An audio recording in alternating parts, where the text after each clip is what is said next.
6ാം ക്ലാസ്സിലെ എല്ലാ കൂട്ടുകാർക്കും മലയാളം ക്ലാസ്സിലേക്ക് സ്വാഗതം. ഞാൻ സിജിൻ ഇരുന്നൂട്ടി. ഇതുവരെയും നിങ്ങൾ ഈ ചാനൽ സബ്സ്ക്രൈബ് ചെയ്തില്ലെങ്കിൽ തീർച്ചയായിട്ടും സബ്സ്ക്രൈബ് ചെയ്യുക. അതോടൊപ്പം ബെല്ലൈക്കൺ കൂടി പ്രസ് ചെയ്യുക. എങ്കിൽ മാത്രമേ ഈ വീഡിയോ ക്ലാസ്സുകൾ നിങ്ങൾക്ക് നോട്ടിഫിക്കേഷനായി കിട്ടുകയുള്ളൂ. നമുക്ക് ഇന്ന് ക്ലാസ്സിലേക്ക് പോയാലോ?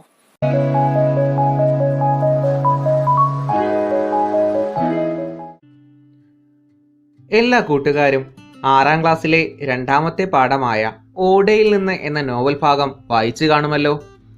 അതിൽ പറഞ്ഞിരിക്കുന്ന കഥാസന്ദർഭം ഏവർക്കും മനസ്സിലായോ? ഇനി നമുക്ക് പോകേണ്ടത് അതിലെ ചോദ്യ ഭാഗത്തിലേക്കാണ്. ആദ്യത്തെ ചോദ്യം ഇതാണ്: ജനത്തിരക്കുള്ള നഗരപാതയെ കഥാകൃത്ത് വർണ്ണിക്കുന്നതെങ്ങനെ? നിങ്ങൾ ആ ചോദ്യം കണ്ടോ? ആ ഭാഗം നമ്മുടെ പാഠഭാഗം തുടങ്ങുന്ന ആദ്യ പാരഗ്രാഫിൽ നിന്നും നമുക്കതിൻ്റെ ഉത്തരമുണ്ട്. അതിൽ നിന്നും നിങ്ങൾ കണ്ടെത്തണം. ഒന്ന് വായിച്ചു നോക്കിയേ. നമുക്ക് ആദ്യ ഭാഗത്തുള്ള അവിടെ നിന്നും നമുക്ക് അതിന്റെ ഉത്തരമുണ്ടോ എന്ന് നോക്കാം. സന്ധ്യാസമയം. പാത ജനനിബിഡമായിരുന്നു.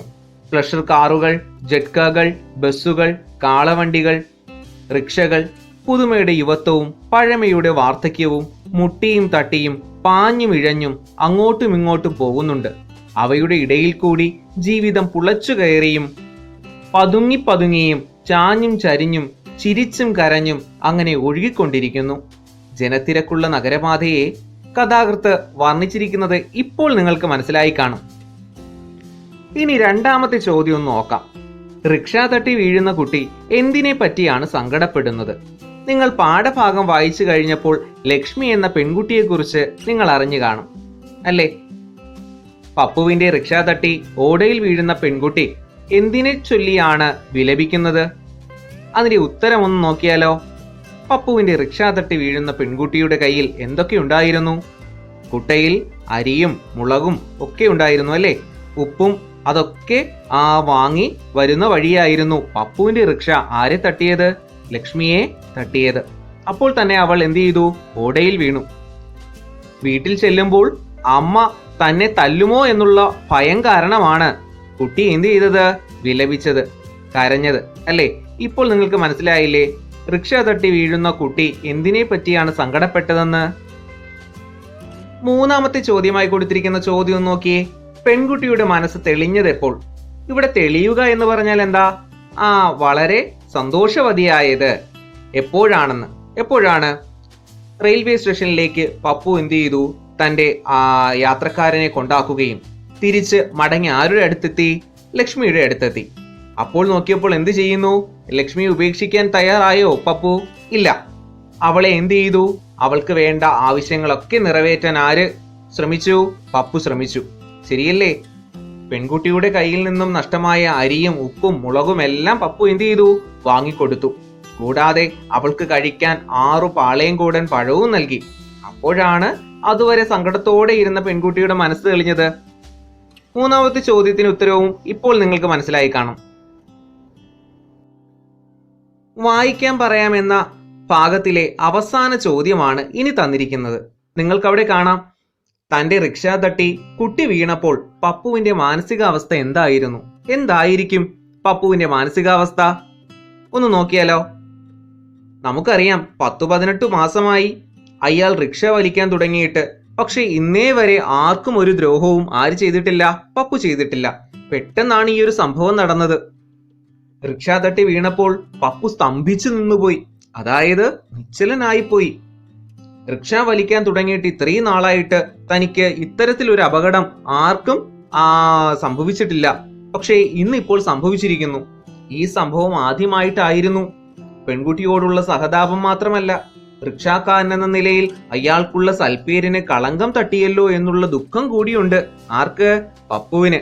ഇപ്പോൾ മനസ്സിലായില്ലേ പപ്പുവിന്റെ മാനസികാവസ്ഥ എന്തായിരുന്നു എന്ന്? അന്നും ഇന്നും ആ ഒരു ഭാഗം നിങ്ങൾ ശ്രദ്ധിച്ചോ? അവിടെ ഒരു ചോദ്യം കൊടുത്തിട്ടുണ്ട്. പ്ലഷർ കാറുകൾ, ബസ്സുകൾ, ജെറ്റ്കാകൾ, കാളവണ്ടികൾ. ഒരു പഴയകാല നഗരചിത്രമാണ് കഥയിലുള്ളത്. കാലം മാറി, രൂപം മാറി, ജീവിതം മാറി.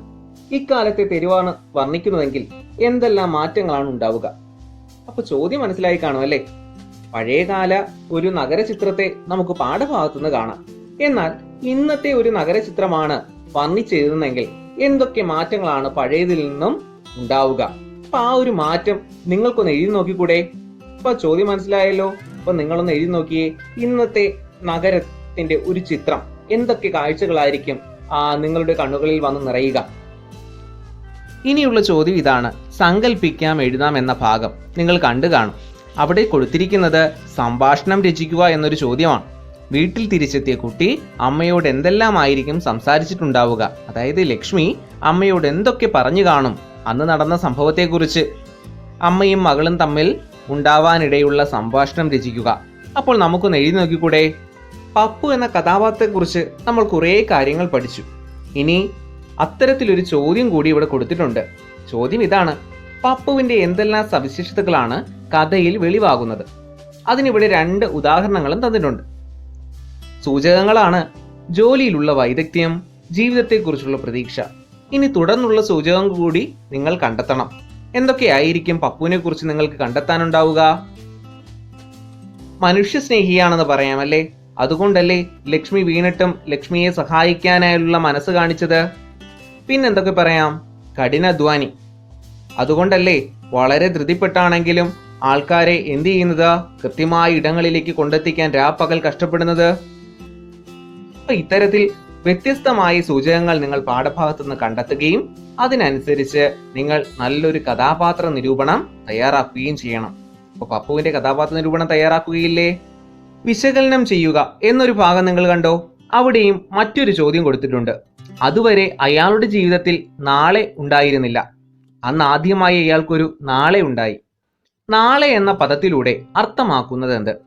അതായത് നിങ്ങൾ ആ ചോദ്യം വായിച്ചപ്പോൾ തന്നെ മനസ്സിലായി, അല്ലെങ്കിൽ പാഠഭാഗം പരിശോധിക്കുമ്പോഴും മനസ്സിലായി, ഇന്നേ വരെ പപ്പുവിന്റെ ജീവിതത്തിൽ പ്രതീക്ഷകളായിട്ടൊന്നുമില്ലായിരുന്നു.